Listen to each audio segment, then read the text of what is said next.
बिस्मिल्लाहिर्रहमानिर्रहीम। अस्सलाम वालेकुम नाज़रीन, आप यूट्यूब चैनल देख रहे हैं। मैं इमरान ख़ान। तालिबान ने एक और तारीख़ी शहर का घेराव कर लिया है। ये गज़नी शहर है और यहाँ मुख्तलिफ़ रिपोर्ट्स के मुताबिक शहरियों के मुख्तलिफ़ मकानात में तालिबान दाखिल हो गए हैं और शहरियों की एक बड़ी तादाद उनके साथ मिल गई है। यहाँ अफ़गान फ़ोर्सेस के ऊपर वो अटैक कर रहे हैं। फ़ोर्सेस को बहुत मुश्किलात का सामना है और ये बहुत तारीख़ी शहर है गज़नी। बहुत सारी तारीख़ी किताबें, तारीख़ी हवाले इस शहर से जुड़े हुए हैं। बेसिकली इसका जो एग्जिस्टेंस है वो कंधार और काबुल के दरमियान में है। ये वैसे भी बहुत अहम है। गज़नी में बहुत मकबूल शख्सियात और बहुत बड़े बड़े लोग रहे हैं। तारीख़ी हवालों से ये बड़ा मकबूल है।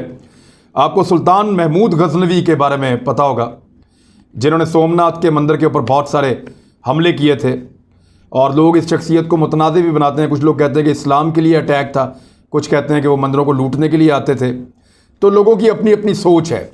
इसके ऊपर डिटेल में डिस्कशन की जा सकती है और इस पर तहकीक भी की जा सकती है, लेकिन बड़ा टाइम टेकिंग सब्जेक्ट है। लेकिन बहरहाल एक बहुत बड़ी शख्सियत, एक अहद साज शख्सियत सुल्तान महमूद गज़नवी, ये उनका शहर भी है। अगर तालिबान को काबुल की जानिब बढ़ना है तो फिर गज़नी उनके पास होना चाहिए और गज़नी के लिए इस वक्त लड़ाई हो रही है। कंधार में लड़ाई काफ़ी हद तक तालिबान जीत गए हैं, गो कि अभी भी वहाँ पे कुछ एरियाज़ में झड़पें हो रही हैं। कंधार में जो भारतीय कौंसल खाना है वो तालिबान के कब्ज़े में चला गया है। इस मौका पर जब लड़ाई बहुत ज़्यादा तेज़ हो गई है, दूसरी जानिब मुज़ाकरात भी चल रहे हैं। वहाँ सुहेल शाहीन जो तालिबान के तर्जुमान हैं, उन्होंने एक स्टेटमेंट जारी किया है। उनका ये कहना है कि मुज़ाकरात की मेज़ के ऊपर बहुत सारी चीज़ों पे लचक हो सकती है। हम बहुत कुछ तस्लीम करेंगे, बहुत कुछ बातें अपनी मनवाएंगे भी, मगर जो निज़ाम होगा अफ़गानिस्तान का वो इस्लामी होगा, उसके ऊपर हमारा कोई कंप्रोमाइज़ नहीं है। तो ये तालिबान ने एक मौक़िफ़ अपना बड़ा स्ट्रेट फॉरवर्ड सामने रख दिया है कि इस्लामी निज़ाम आएगा अफ़गानिस्तान में, बाकी चीज़ों के ऊपर हम बैठ कर तय कर सकते हैं। भारत की परेशानी में बहुत ज़्यादा इजाफा हो गया और इसीलिए उसने अफ़गान हुकूमत को हथियार भी पहुँचाए हैं और तालिबान से मुज़ाकरात के नाम पे उनकी पीठ में छुरा घोंपा है। हालांकि तालिबान को भारत कुछ और कहना चाह रहा था, लेकिन तालिबान उनको पहचान गए और फिर भारत ने हथियार दिए हैं अफ़गानिस्तान की हुकूमत को बहुत बड़ी मिकदार में। 40 टन एक जहाज़ में और 40 टन दूसरे जहाज़ में वो लेकर आए, काबुल में और कंधार में। अब इस वक्त भारत की परेशानी ये है कि $8 करोड़ के 100 नए प्रोजेक्ट हैं भारत के, जो 8 महीने पहले शुरू हुए थे, वो अधूरे पड़े हैं वहाँ पे और भारत का नुकसान हो रहा है। उनके मंसूबे तितर बितर हो रहे हैं। $13 अरब से तजावज़ कर गई है भारत की सरमायाकारी जो उन्होंने अफ़गानिस्तान में की है। उन्होंने 34 सूबों में 400 तरक्याती मनसूबों में सरमायाकारी की।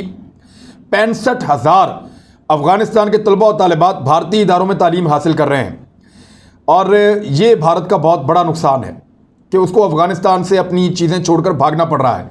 यानी मैंने आपको बताया ना, कंधार से वो भागे तो उनका कौंसल खाना पे तालिबान ने कब्ज़ा कर लिया। उसकी वीडियो भी जारी हो गई और वो वीडियो देखकर जो भारत के अंदर जो लोग हैं, जो इन्वेस्टमेंट करते रहे हैं, वो खून के आंसू रो रहे हैं। अब भारत के बारे में पाकिस्तान ने बताया था दुनिया को कि इनके 87 तरबियती कैंप हैं जहाँ पे दहशतगर्दों को तरबियत दी जाती है। 87 तरबियती कैंप जहाँ दहशतगर्दों को तरबियत दी जाती है, उनमें से 66 अफ़गानिस्तान में थे और 21 भारत में थे। तो अफ़गानिस्तान वाले तो तकरीबन सारे बंद हो गए हैं। वहाँ से भारत के एहलकार निकल के भाग गए हैं और जो भारत के अंदर हैं वो अब उतने इफेक्टिव रहे नहीं, क्योंकि वो अफ़गानिस्तान की सरजमीन को पाकिस्तान के ख़िलाफ़ इस्तेमाल कर सकते थे। अब वो कर नहीं पाएंगे तो हालात बहुत मुश्किल हैं। तालिबान ने बड़ा क्लियर दिखा कि टीटीपी जो पाकिस्तान का मामला है वो पाकिस्तान जाने और टीटीपी जाने, लेकिन हम इस बात का यकीन दिलाते हैं कि हमारी सरजमीन यानी अफ़गानिस्तान वो कभी भी पाकिस्तान के ख़िलाफ़ हम इस्तेमाल नहीं होने देंगे। अब आए एक स्टेटमेंट की तरफ जो अशरफ गनी ने दिया, उसके बाद मैं आपको बताऊंगा शुमाली इत्तेहाद का वो इलाका जो तालिबान के लिए हमेशा दर्द सर बना रहा, उसके नक्शे में आपको दिखाऊंगा कि ये नक्शे पहले किसके कंट्रोल में थे, अब किसके कंट्रोल में है, वहाँ पे इस वक्त हालात क्या है और तालिबान ने वहाँ पे किस किस्म की हिकमत अमली अपनाई है। ये बहुत अहम है। सबसे पहले अशरफ गनी का बयान, ये बड़ा इंपॉर्टेंट है और ये बयान छपा है भारतीय अखबारात में। भारतीय अखबारात ने इसको बहुत ज़्यादा उठाया भी है और ऐसा लगता है कि ये भारतीयों ने ही उससे ये बयान दिलवाया और फिर उसको उठा रहे हैं, क्योंकि ये वो बयान है जो भारत को सूट करता है। ये वो बयान है जो खालिसतन पाकिस्तान के खिलाफ है। जो अशरफ गनी है, उनका जो स्टेटमेंट छापा गया उसके मुताबिक अफगान सदर अशरफ गनी ने तालिबान को मुखातिब करते हुए कहा है कि अगर आप अफगानिस्तान से प्यार करते हैं तो मुझसे वादा करें कि आपने ड्यूरेंट लाइन को कबूल नहीं करना। मुझसे वादा करें कि आप अफगानिस्तान का पानी दूसरों को फ़रोख्त नहीं करेंगे। मुझसे वादा करें कि आप अफगानियों के अलावा किसी दूसरे की खिदमत नहीं करेंगे। अब ये एक प्रोपेगेंडा टूल है। अशरफ गनी ये कहना चाह रहे हैं कि हम अफगान इस ड्यूरेंट लाइन को तस्लीम नहीं करते। हालांकि ये मुआहदा बैनुल-अक़वामी है। पुराने से पुराने नक्शे से लेकर नए नक्शों तक यही पाकिस्तान और अफगानिस्तान के बीच की एक सरहद है। पाकिस्तान ने वहाँ पे फेंस भी लगा दी है, लेकिन वो बार बार कहते हैं कि लड़ो बर यू अफगान, ऊपर भी अफगान नीचे भी अफगान। तो इस तरह के नारे लगाते हैं। पीटीएम के लोग उनके लिए काम करते हैं, उनको फंडिंग होती है। बहरहाल उन्होंने कहा कि तालिबान वादा करें कि वो ड्यूरेंट लाइन को कबूल नहीं करेंगे। यानी अब ये अपने मुतालबात उनके सामने रख रहे हैं। ये टेबल पे पता नहीं वो लाते या नहीं लाते, लेकिन पब्लिक के सामने बेचने के लिए एक अच्छा नारा है कि ड्यूरेंट लाइन को तस्लीम नहीं करेंगे, कबूल नहीं करेंगे तालिबान।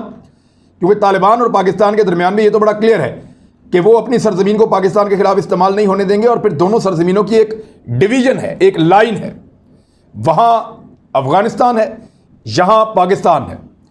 लेकिन अशरफ गनी ये नहीं चाहते और वो तालिबान के लिए एक प्रॉब्लम क्रिएट कर रहे हैं ये कहकर, ताकि अफगानों की हमदर्दी हासिल कर सकें। दूसरा, मुझसे वादा करें कि आप अफगानिस्तान का पानी दूसरों को फ़रोख्त नहीं करेंगे। देखिए, ये जो पानी का फ़्लो है ना, ये नेचुरल फ़्लो है। जो एशिया का वाटर टावर कहते हैं जिस जगह को, वो तिब्बत है। तिब्बत से पूरे एशिया को पानी मिलता है। बहुत सारे मुल्क तिब्बत से निकलने वाले पानी के ज़खायर से और जो ग्लेशियर वहाँ पे पिघलते हैं उनसे सैराब होते हैं। तो तिब्बत से पानी निकलता है और वो इंडिया भी जाता है। वो जो पानी है पाकिस्तान भी आता है, वो पानी अफ़गानिस्तान भी जाता है, वो पानी चाइना में भी जाता है, वो पानी बांग्लादेश और म्यांमार तक जाता है। तो बहुत सारे मुल्कों को सैराब करता है वो पानी जो तिब्बत से निकलता है। नेपाल और भूटान भी जाता है। तो इसी तरह जो पानी का फ़्लो होता है वो कुदरत का फ़्लो है, वो नेचर का फ़्लो है। आप पानी का रास्ता नहीं रोक सकते, क्योंकि जहाँ तक पानी बहता है वहाँ तक रहने वाली आबादियों का उस पर हक है। और ये बैनुल-अक़वामी कवानीन है कि जो नशेबी इलाकों में रहने वाले लोग हैं, ऊंचे इलाकों में रहने वाले लोग, उनका पानी बंद नहीं करेंगे। इस तरह तो नीचे वाली सारी कौमें प्यासी मर जाएं। अगर तिब्बत के ऊपर हर तरफ से बंद बना के पानी को रोक लिया जाए और पानी नीचे ना आने दिया जाए, तो निचले मुल्कों को दो तरह के ख़तरात होंगे। एक तो कोई भी बहुत बड़े सैलाब का ख़तरा, और दूसरा खुश्क साली का ख़तरा। तो इस तरीके से ये एक प्रोपेगेंडा है जो अफ़गान करते हैं कि अपना पानी दूसरों को फ़रोख्त नहीं करना। यानी पाकिस्तान का पानी जो है वो बाद औक़ात इंडिया की तरफ जाता है, तो हम उसे कैसे रोकें उस फ़्लो को, और इंडिया से फिर पाकिस्तान की तरफ आता है। तो इसके लिए मुआहदे मौजूद हैं, और ये मुआहदे अफ़गानिस्तान और पाकिस्तान के दरमियान कुछ चीज़ें तय हैं, कुछ चीज़ें तय हो जाएंगी। लेकिन इसको भी एक प्रोपेगेंडा के तौर पे बना रहे हैं कि अपना पानी दूसरों को किसको, सिर्फ पाकिस्तान में ही आता है पानी। तो ये भी एक प्रॉब्लम क्रिएट करने की कोशिश कर रहा है। मुझसे वादा करें कि आप अफ़गानों के अलावा किसी दूसरे की खिदमत नहीं करेंगे। यानी आप किसी दूसरे की खिदमत नहीं करेंगे अफ़गानों के अलावा। लेकिन अशरफ गनी खुद जवाब दे कि उसने किस किस की खिदमत की अफ़गानों के अलावा। अफ़गानों को इन्होंने दिया क्या है? उन्होंने अमेरिकन की खिदमत की, नेटो की खिदमत की, भारत की खिदमत की, और तमाम अपने उन आकाओं की खिदमत की, और अफ़गानों को दुनिया के रहमो करम पे छोड़ दिया, उनको मरने के लिए छोड़ दिया। साथ ही इन्होंने कहा कि तालिबान को अफ़गान तनाज़ा को अमेरिका से फरवरी 2021 में जो दोहा के अंदर एक अमन मुआहदा हुआ, उसके मुताबिक तालिबान जो इंटरनल मामला उसको भी हल करें। अशरफ गनी ने यह कहा। उन्होंने कहा कि अफ़गान हुकूमत के अलावा तालिबान जो कैदी हैं उनको कोई रिहा नहीं कर सकता, और उसके लिए बेहतरीन प्लेटफॉर्म ये है कि आएँ बैठें, इंट्रा अफ़गान जो बैनुल अफ़गान जो मुज़ाकरात आपस में अफ़गानिस्तान के मुज़ाकरात हैं उनमें हिस्सा लें। लेकिन उसमें तालिबान जानबूझकर ताख़ीर कर रहे हैं। एक और चीज़ उन्होंने ये कही कि गैर मुल्की फ़ौजें चली गई हैं, अब आप किससे और क्यों जंग कर रहे हैं? देखिए, ये तो फिर अशरफ गनी साहब को जवाब देना पड़ेगा कि जब गैर मुल्की फ़ौजें यहाँ पे मौजूद थीं तो उनके साथ मिलकर अशरफ गनी की फ़ौज किससे जंग कर रही थी? अशरफ गनी साहब की फ़ौज बड़े लंबे अरसे तक तालिबान से जंग करती रही है। जंगबंदी तो हुई नहीं, और जंगबंदी तो दोनों तरफ से होती है। बीच में से एक फरीक अपनी जंग छोड़ के निकल गया है, दो फरीक बदस्तूर मौजूद हैं, तो तालिबान के पास एक जवाब है कि वो इस जंग को जारी रख सके। अब यहां पे अशरफ गनी ने एक और बड़ा अजीबोगरीब क्लेम किया है, एक दावा किया है। उन्होंने कहा कि मैंने 2 साल पहले अमेरिकी सदर डोनाल्ड ट्रंप से कहा था कि अमेरिका अफगानिस्तान छोड़ दे। अच्छा, ये स्टेटमेंट आज तक कहीं नहीं छपा। ये आज वो कह रहे हैं कि मैंने कहा था उनको कि वो छोड़ दें अफगानिस्तान, तो मेरे कहने पे अमेरिका अफगानिस्तान से जा रहा है। हालांकि जो स्टेटमेंट छपे हैं वो दर्जनों हैं, जहां पे अशरफ गनी अमेरिकन को कह रहा है कि आप यहां से ना जाएं, आप अफगानिस्तान को छोड़कर जाएंगे हालात खराब हो जाएंगे, आप छोड़कर जाएंगे तालिबान आ जाएंगे, आप छोड़कर जाएंगे दुनिया खतरे में पड़ जाएगी। तो अशरफ गनी के दर्जनों स्टेटमेंट ऐसे हैं जो मंजरे आम पे आए, सबके सामने हैं। लेकिन ये एक स्टेटमेंट जो खुफिया उन्होंने रखा हुआ था, क्योंकि अब सूरत हाल तब्दील हो रही है, तो वो कह रहे हैं जी मैंने ही कहा था अमेरिका को वहाँ से चला जाए, मेरे कहने पे वो जा रहा है। हालांकि अमेरिका इस वक्त वहाँ से शिकस्त खा के जा रहा है। जो बाइडन ने खुद कहा है अगर 1 साल और रुक गए तो कई नस्लें फंस जाएंगी, फिर यहाँ से हमेशा नहीं निकल सकेंगे हम। ये जो बाइडन ने कहा। मुल्क में मौजूद तशद्दुद के जिम्मेदार तालिबान है, जिसकी वजह से रोज़ाना 200 से 600 अफराद मारे जा रहे हैं, ये भी उन्होंने कहा। अब ज़रा आप ये तस्वीर देखें, ये मैं आपके सामने रख रहा हूँ। ये जो तस्वीर आपको मैं ये दिखा रहा हूँ बड़ी वाली, ये जो ब्लैक एरिया है, ये है जी वो एरिया जहाँ पे इस वक्त तालिबान का कंट्रोल है, और इसके बीच में जो ऑरेंज एरिया है ये वो है जहाँ पे तालिबान का कंट्रोल नहीं है। इस इलाके को आप ज़हन में रखें। और अब आप ये दूसरी तस्वीर देखें, ये पूरे अफ़गानिस्तान का नक्शा है, और ये नक्शा है 1996 से 2001 तक का। 1 अक्टूबर 2001 तक, अमेरिकी हमले से पहले तक, ये आखिरी नक्शा है। इस नक्शे में जो आपको लाल इलाका नज़र आ रहा है, ये लाल इलाका वो है जहाँ पे नॉर्दर्न अलायंस की गवर्नमेंट थी, यानी इस इलाके में हुकूमत कभी तालिबान की बनी नहीं थी। यहाँ शुमाली इत्तेहाद की हुकूमत थी। चाइना के साथ जो अफ़गानिस्तान का वाहिद बॉर्डर छोटा सा लगता था, वहाँ पे ये वुखान एक शहर है, वहाँ पे हुकूमत नॉर्दर्न अलायंस की थी। ताजिकिस्तान के साथ एक बड़ा इलाका जो लगता था, और पाकिस्तान के साथ भी एक बड़ा इलाका लगता था बदख्शां सूबे का, वहाँ पे भी हुकूमत नॉर्दर्न अलायंस की थी। यहाँ कभी भी तालिबान अपनी हुकूमत नहीं बना सके थे, हत्ता कि उनका 4 साल का दौरे हुकूमत था। 2001 तक, 1 अक्टूबर तक वो रहे इक़्तिदार में, तब तक वो यहाँ पे हुकूमत नहीं बना सके। ये मैरून जो ऊपर वाला रेड एरिया है, ये नॉर्दर्न अलायंस के पास था, शुमाली इत्तेहाद के पास, जबकि बाकी सारा अफ़गानिस्तान तालिबान के कंट्रोल में था। अब नई वीडियो अगर आप देखें या तस्वीर देखें, तो इसमें यही वो इलाका पूरा नज़र आ रहा है आपको जो वहाँ पे मैरून था। हमने ज़रा इसको क्लोज किया है, इसको आप देखें। ये जो मैरून इलाका है जो पहले था, वो अब जो आपको ब्लैक एरिया नज़र आ रहा है ये तालिबान के कंट्रोल में है, और जो ऑरेंज एरिया आपको नज़र आ रहा है यहाँ पे लड़ाई चल रही है, यानी किसी और का कंट्रोल नहीं है। ब्लैक एरिया में तालिबान कब्जा कर चुके हैं, और जो ऑरेंज एरिया है वहाँ पे इस वक्त लड़ाई चल रही है। तो यहाँ से आप अंदाज़ा करें कि 1996 से 2001 तक 4-5 साल के अंदर तालिबान अपनी हुकूमत के बावजूद जिस इलाके पर कब्ज़ा नहीं कर सके, इस वक्त वो पूरा इलाका, या आप उसका 95% आप समझ लें या 90% आप समझ लें, वो तालिबान के कंट्रोल में चला गया है, और बहुत तेज़ी से गया है। यहाँ लोगों ने तालिबान को वेलकम किया है, तालिबान की हिकमत अमली तब्दील हुई है। उन्होंने शिया कम्युनिटी के लिए, उन्होंने इस्माइली कम्युनिटी के लिए, उन्होंने दीगर फ़िरक़ों के लोगों के लिए बड़ी गुंजाइश पैदा की है। उन्होंने अपनी पॉलिसीज़ को काफ़ी हद तक लचकदार बनाया है, और वो प्रोग्रेसिव किस्म की एक नई अप्रोच के साथ आए हैं। हम तरक्की करेंगे, तालीम की तरफ जाएंगे, स्पोर्ट्स की तरफ जाएंगे, हम मीडिया को आज़ादी देंगे, वहाँ पे हर तरह की डिबेट होगी।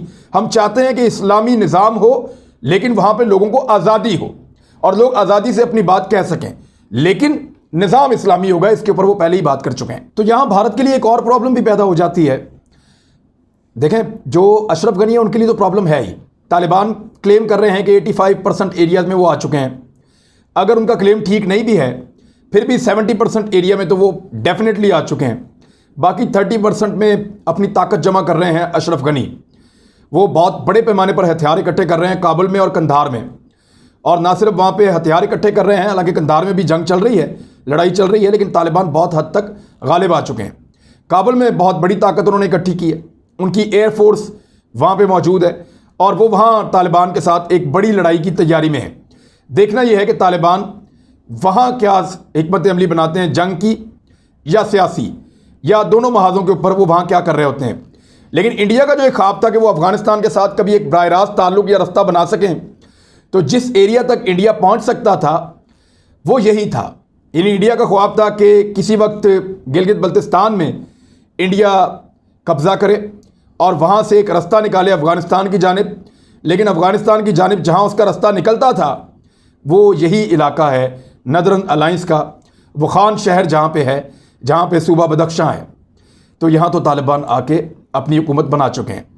अब इंडिया को ख़तरा ये है कि इस एरिया में तालिबान की बढ़ती हुई ताकत इंडिया को इसलिए खौफजदा कर रही है कि लद्दाख और कश्मीर वो यहाँ से बहुत करीब हैं। ये तालिबान मुस्तकबिल में अगर इंडिया चीन के साथ लड़ता है तो चाइना इन मुजाहिदीन को रास्ता दे सकता है कश्मीर और लद्दाख की जानिब, और अगर वो पाकिस्तान के साथ लड़ता है तो पाकिस्तान भी ये कर सकता है। तो बदस्तूर एक थ्रेट इन मुजाहिदीन का हमेशा के लिए भारत के ऊपर मौजूद रहेगा। तो इसलिए उसकी फ्रस्ट्रेशन काफ़ी बढ़ रही है। अब तक के लिए इतने, अपना ख्याल रखिएगा, अपने इस चैनल का भी। अल्लाह हाफ़िज़।